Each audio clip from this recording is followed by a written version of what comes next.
Pemirsa, polisi masih terus melakukan penyelidikan terhadap kasus keributan di Dharma Agung Klub 41 Palembang yang newas ke Sikok Wong. Ini polisi sudah mengantongi identitas pelaku, dihimbau supaya gancang nyerah ke diri untuk mempertanggungjawab perbuatannya.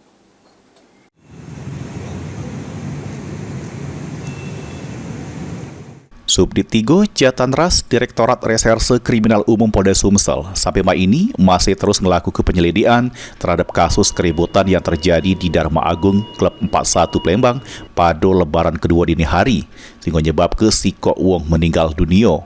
Penyelidikan meliputi memintai keterangan sejumlah saksi, olah TKP, serta memeriksa rekaman kamera pengawas di lokasi kejadian.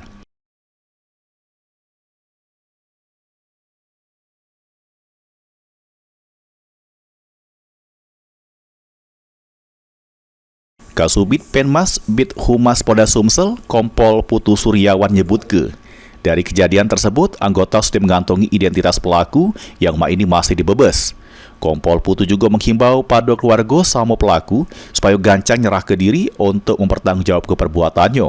Untuk pelaku saat ini sudah teridentifikasi dan kami menghimbau pada keluarga ataupun pelaku sendiri untuk segera menyerahkan diri ke Polda Sumatera Selatan untuk menjalani proses lebih lanjut.